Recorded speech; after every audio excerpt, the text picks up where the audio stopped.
Bon, j'ai fait ma petite recherche, tout va bien, non J'ai fait des mélanges encore.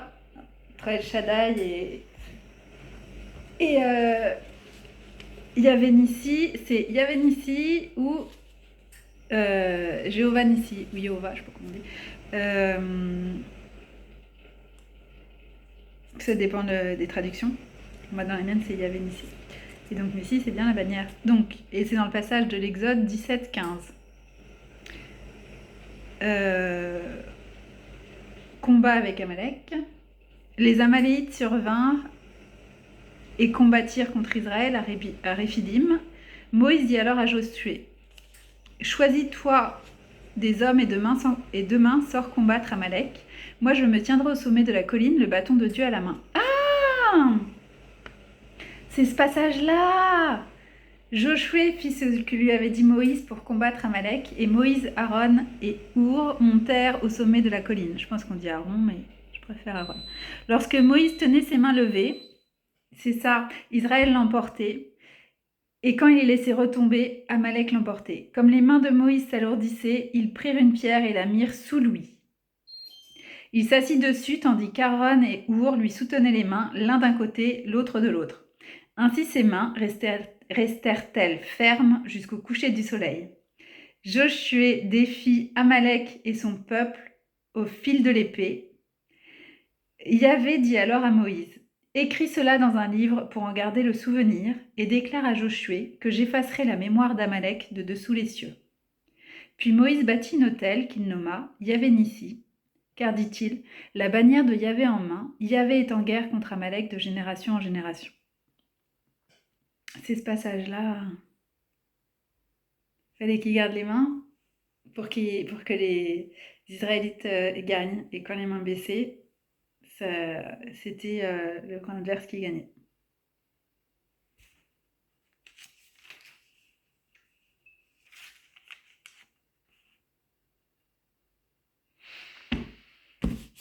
Ouais, ceux qui ont traversé des processus pas possibles, c'est pour arriver à des niveaux de manifestation de gloire de Dieu comme ça à travers vous, en fait. On va pouvoir voir ça. On va pouvoir dire qu'on était là à cette époque-là, en fait.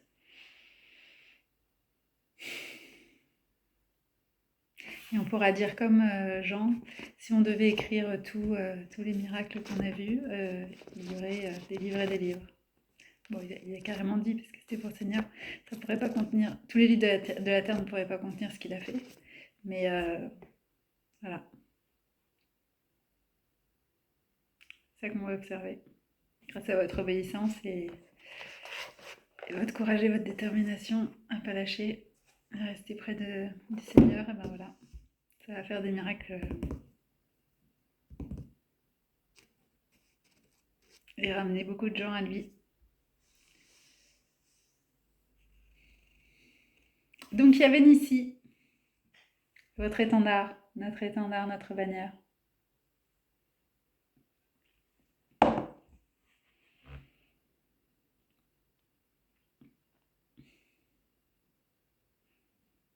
J'ai pas retrouvé la vidéo, enfin j'ai pas cherché, j'ai été sur Google directement, mais je les mettrai. Me fera faire dans la description.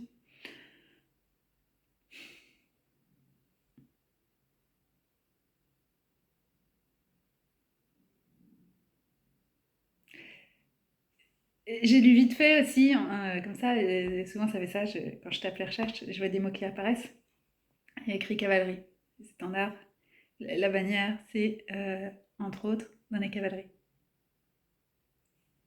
On dit la cavalerie arrive, j'en suis sûre. À chaque fois que je me disais, bon là c'est mort en fait, mais vraiment le truc, je vais, là cette fois-ci je vais pas pouvoir, hein, je vais pas m'en sortir, mais vraiment, je veux dire, voilà, là, c'est mon côté bon, quoi. Et ben, sorti de nulle part, toujours. Surtout qu'en plus, je demandais même pas. J'étais dépitée en plus. Enfin, je cherchais même plus. C'était vraiment le truc que je lâche, quoi. c'est complètement au-delà de moi, je peux rien faire, donc voilà, je me suis bien battue, je rends les armes. C'est vraiment ce truc-là, à chaque fois il est arrivé. Je savais pas que c'était ça peut être que lui, et non, c'est évident, mais tout le temps. Donc vraiment, c'est pour ça, je le sais, je le sais, je le sais, je le sais. Je sais bien qu'il y a des personnes là actuellement qui sont dans des situations catastrophiques selon le point de vue humain, et c'est parce que ça s'arrête en fait. Ça m'est arrivé à cette époque, moi.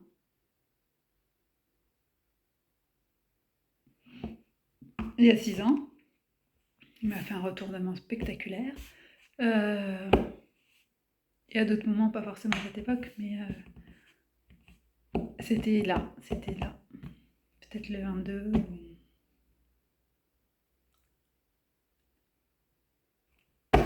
T'arrêtes pas de me faire des coups comme ça. Non, c'est trop. Ah, quand ils vous fixent des dates, hein, c'est quelque chose. Hein. Il y a des rendez-vous. Hein. Waouh.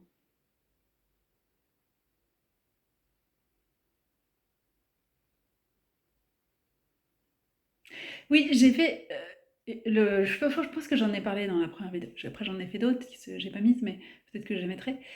Il m'a fait regarder les cycles des éclipses solaires. J'ai pas dit que c'était solaire. Enfin, en tout cas, je pense pas. J'ai pas l'impression d'avoir dit. C'est les éclipses solaires qui sont 18 ans. Après, j'ai dit, mais je me suis trompée, c'est 11 mois. Non, non, c'est bien 11 jours, parce que c'est toujours les mêmes périodes.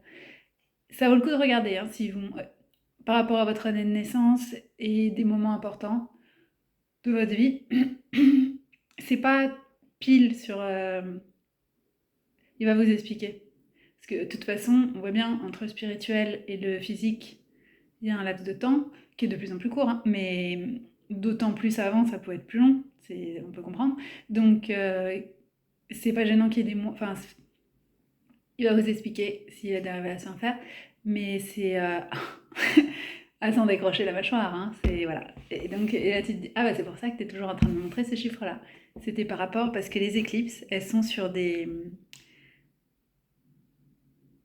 Alors, c'est depuis le 5e siècle, pas tous, hein, mais ça court depuis certains cycles 5e siècle. Ça donne une idée de. C'est impressionnant en fait. Et donc il y a des événements qui sont rattachés au passage voilà, tous les 18 ans. Et c'est pas forcément toujours des éclipses totales ou visibles, ou c'est pas forcément dans notre région, mais justement, c'est intéressant de voir ce qui se passe, enfin, il va vous guider. Et donc, il compte le nombre, c'est par rapport à la Terre. C'est une histoire de coupe, quoi, de la Terre et les. Je suis en train de réfléchir si ça se dit méridien ou. Je me suis toujours demandé. Je crois que c'est les méridiens. Je pense à ceux qui sont comme ça, de façon horizontale.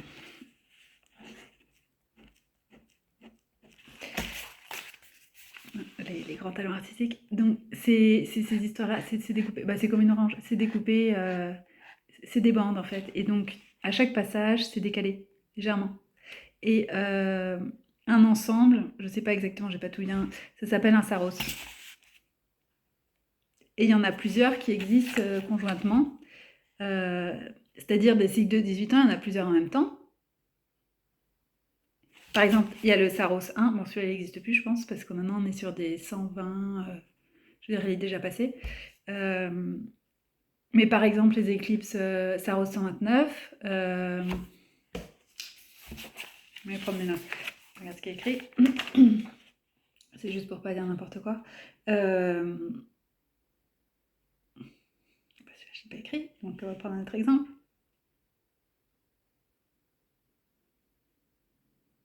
Le Saros 136, et c'était la 37e, il y a eu la 37e sur 71, éclipse.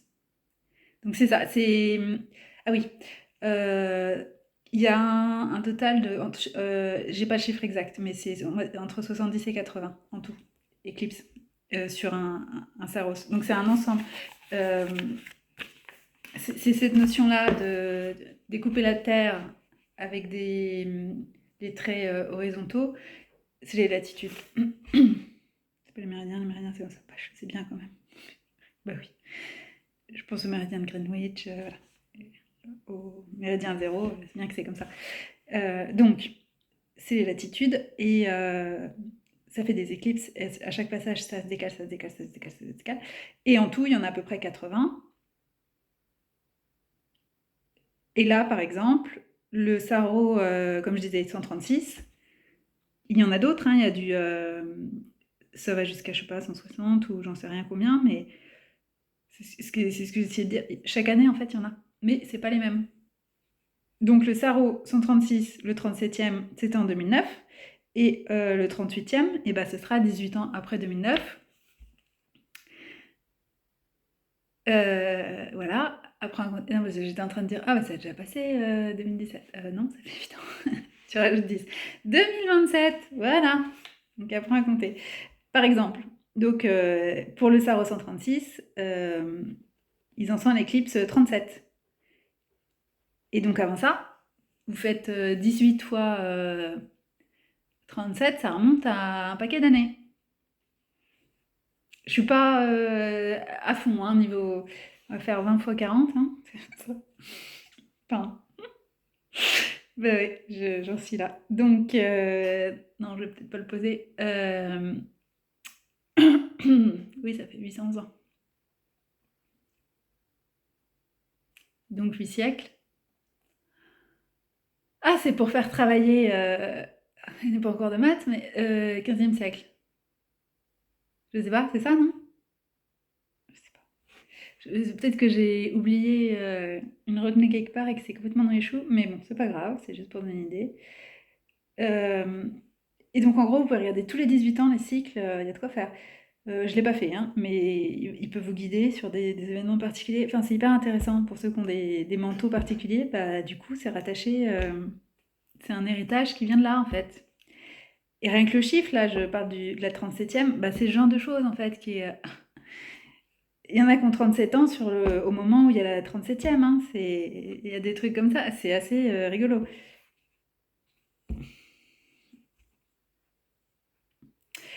Et non, ben voilà, j'étais plus que bluffée. C'est même pas...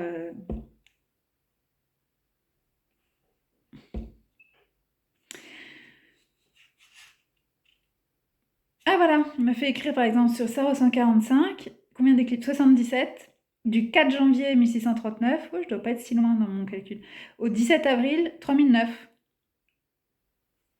1370,29 ans, ça court. L'ensemble d'éclipses en fait. Ça s'appelle Saros. C'est sur Wikipédia, hein. Que ferais-je sans Wikipédia? Je ne sais pas. Parce que pour les recherches rapides, c'est quand même vachement bien, hein. Et puis une chose en entraînant une autre, c'est comme ça que j'ai découvert les différents Saros.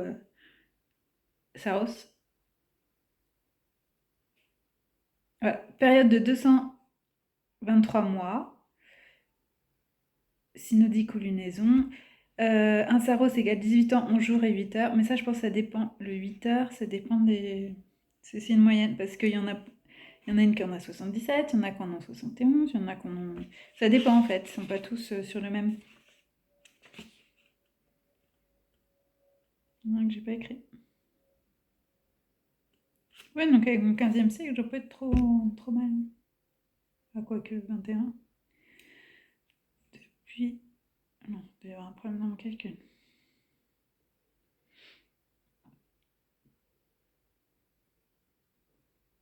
Oui, il doit y avoir une erreur dans mon calcul. Voilà, c'est une raison de se foutre de ma gueule. On n'est plus à ça près. Donc, c'est mieux d'avoir des raisons quand même que de s'en inventer. Et c'est pas compter. Non, non, bah non, j'utilise la calculatrice, donc c'est pas comme si j'en avais besoin. Fait penser à ma grand-mère qui croyait que mon métier c'était ça. Faire des camemberts. J'en ai jamais fait, donc enfin, je crois pas. Non. Peut-être une fois à Chanel, mais je leur ai vite dit, t'as pas besoin de moi pour faire ça en fait, hein. Prends ton petit fichier Excel, tu te débrouilles. J'ai pas fait des études pour faire des camemberts. Et ouais, ça fait 2 fois que je tombe sur... Je suis désolée, moi je préfère le nom anglais. Hein. Mardoché et Esther. Mardoké. Mordecai en anglais. Mardoché.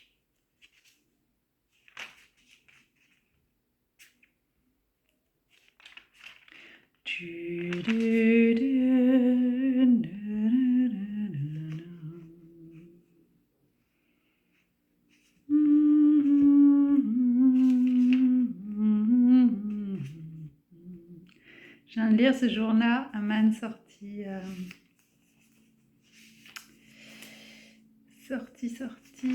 joyeux, et le cœur en fête. Et quand la porte royale lui vit Mardoché ne point se lever devant lui ni bouger de sa place, il fut pris de colère contre lui.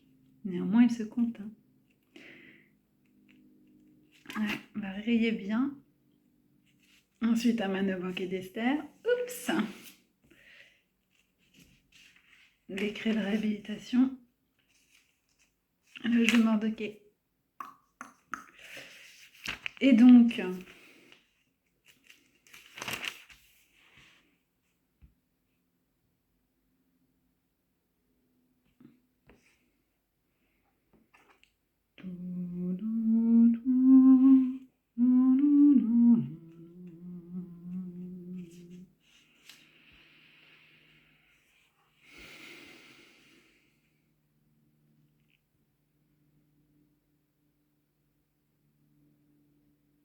le roi et Aman allèrent banqueter chez la reine Esther, et ce deuxième jour, pendant le banquet, le roi dit encore à Esther, « Dis-moi ce que tu demandes, reine Esther, c'est accordé d'avance. Dis-moi ce que tu désires, serait-ce la moitié du royaume, c'est chose faite. » « Si vraiment j'ai trouvé grâce à tes yeux, ô roi, lui répondit la reine Esther, si tel est ton bon plaisir, accorde-moi la vie, voilà ma demande, et la vie de mon peuple, voilà mon désir.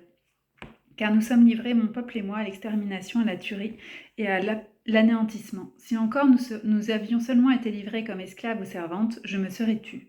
Mais en l'occurrence, le persécuteur sera hors d'état de compenser le dommage qui va en résulter pour le roi. Mais Assuérus prit la parole et dit à la reine Esther, « Qui est-ce? Où est l'homme qui a pensé agir ainsi ?» C'est Xerxès en anglais, le nom du roi. Il y a des fois, c'est très très loin. Hein.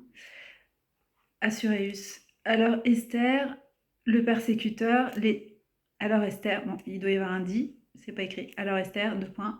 Le persécuteur, l'ennemi, c'est Aman, c'est ce misérable, peut-être qu'on dit Aman, mais... À la vue du roi et de la reine, Aman fut glacé de terreur. Furieux, le roi se leva et quitta le banquet pour gagner le jardin du palais. Cependant qu'Aman demeurait près de la reine Esther pour implorer la grâce de la vie, sentant trop bien que le roi avait décidé sa perte. Quand le roi revint du jardin, dans la salle du banquet, il trouva Aman effondré sur le divan où Esther était étendue. « Va-t-il après cela faire violence à la reine, chez moi, dans le palais ?» s'écria-t-il. À peine le mot était-il sorti de sa bouche qu'un voile fut jeté sur la face d'Aman. Harbona, un des eunuques, dit en présence du roi. « Justement, il y a une potence de 50 coudées qu'Aman a fait préparer pour ce Mardoché qui a parlé pour le bien du roi. Elle est toute dressée dans sa maison. Qu'on l'y pende, ordonna le roi. Aman fut donc pendu à la potence dressée par lui pour Mardoché, et la colère du roi s'apaisa. Et la potence, elle a été dressée dans la maison d'Aman. Il avait tout préparé.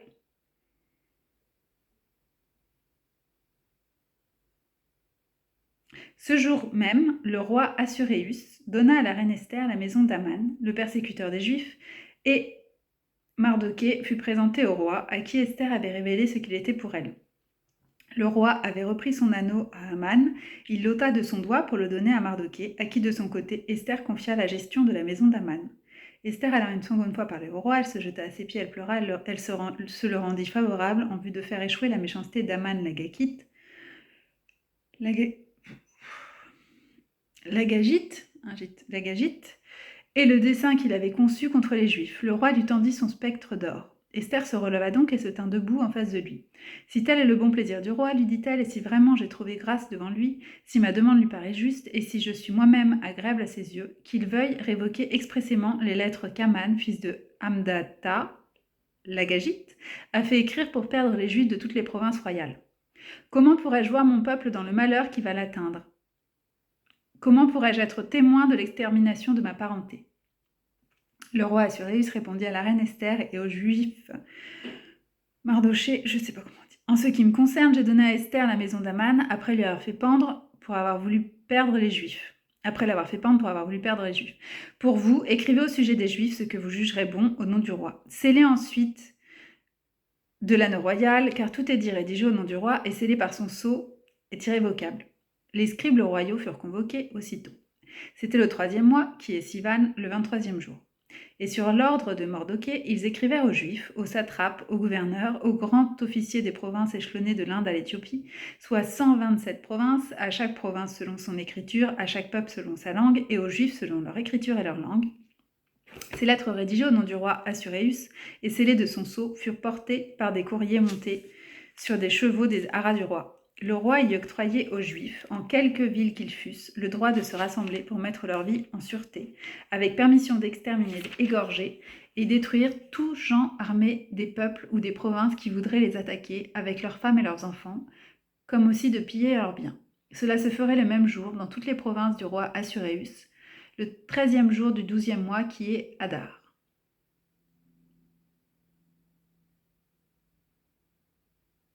Et il y a le décret. Tout début que j'ai commencé à lire, Saint-Esprit qui m'a dit le parallèle avec le moment où de la mort de Jean-Baptiste, le banquet où a été décidé la mort de Jean le Baptiste, Jean le Baptiste, dans le Nouveau Testament.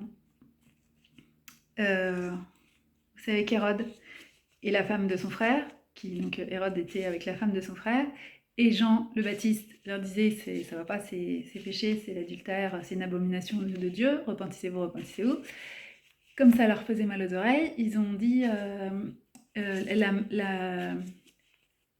donc la femme adultère, qui s'appelle Héroda, je sais pas comment elle s'appelle, c'est un nom bizarre, en plus ils ont des prénoms qui se ressemblent, a fait organiser le banquet. Enfin, je sais pas si elle sait, mais en tout cas, elle a fait danser sa fille pour charmer son. Je sais pas s'ils étaient mariés. C'est d'un glauque. Adultère, inceste rajouté, hein, comme ça c'est bien. Et donc le Hérode était tellement charmé par c'est pas le même Hérode que celui qui avait voulu, qui était là au moment de la naissance du Christ. Ils s'appellent tous comme ça, mais enfin tous les deux. Je crois qu'il y a un petit et un grand, et lui c'est le petit. Est-ce qu'il était déjà mort, le premier qui s'appelait Hérode, puisque c'est là où ils ont pu revenir. Où Dieu a dit à Joseph, tu peux rentrer d'Égypte et revenir. Donc c'est pas le même, mais c'est le même prénom. Et donc, et c'est pareil, dis-moi ce que tu veux. Il a dit à la fille donc de sa femme, hein, qui dansait pour lui, pour le charmer, il a dit dis-moi ce que tu désires, serait-ce la moitié du royaume, c'est chose faite. Et Esther demande la vie. Si tu veux bien, laisse-moi la vie. Et la vie de mon peuple. Voilà tout ce que je demande. Et de l'autre côté, dans le Nouveau Testament, il y a ce que répond la jeune fille, elle demande à sa mère, elle sait pas quoi, ce qu'elle doit répondre. Voilà, c'est la manipulation. Et sa mère lui dit, demande la tête de Jean le Baptiste.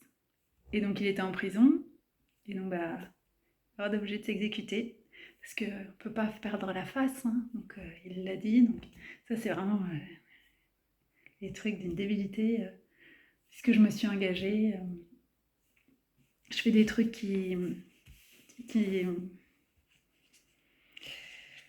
atroces juste parce que j'ai dit je ferai tout ce que tu veux, quoi. Tu peux dire sauf ça, enfin t'as le droit de te... Mais non, parce que devant tout le monde il pouvait pas dire que ah bah non finalement j'ai pas envie ça quand même, parce que Jean le Baptiste avait quand même un impact, et il voyait bien qu'il était... C'était pas un hurluberlu, lui, il voyait bien qu'il... quand même un homme de Dieu, quoi. Donc bon, c'est pas rien d'aller décapité comme des petites conséquences, quoi. Mais non, non, plutôt que de perdre la face devant les hommes, bah, il s'est mis en porte-à-faux devant Dieu. Et donc voilà, il y a Esther, la grande classe, qui dit bah, moi, c'est juste pour mon. Bah, si tu peux nous laisser la vie, ce serait sympa. Et à son mari, quoi. Parce qu'elle, pour le coup, elle est vraiment avec. C'est pas un espèce de truc adultère couplé d'inceste, c'est vraiment. Il l'a choisi comme reine et tout ça. Et ils viennent de faire un jeûne, tous les juifs, pour que Esther soit de bonne, enfin soit vue à la faveur de Dieu et des hommes du coup, et donc du roi, et elle y va en toute humilité en demandant ça. Juste au moment où je me suis mis à lire, elle m'a dit ça, m'a rappelé. Donc c'est Esther 7 qui m'a fait lire Revanche des Juifs. Il y en a qui ça fera du bien d'entendre ça. Votre heure arrive, ça en est sûr. Ah, il y a des baskets avec un 414 dedans. C'est pour ça que je les ai mises.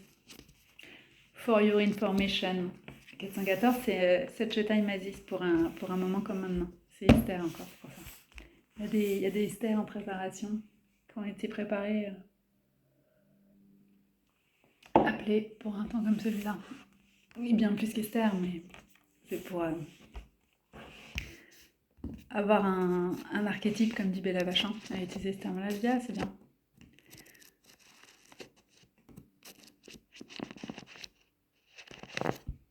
C'est exactement ça. C'est un terme qui est utilisé dans les trucs développement personnel et tout, donc c'est bien de se le réapproprier. C'est pour ça que j'ai dit, ah, c'est bien. Je n'y avais pas pensé.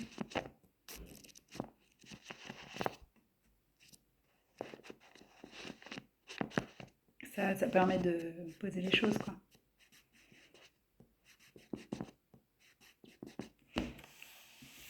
Mais votre livre sera bien plus grand que le livre d'Esther. Il y a tous les miracles derrière. Ça va être beau.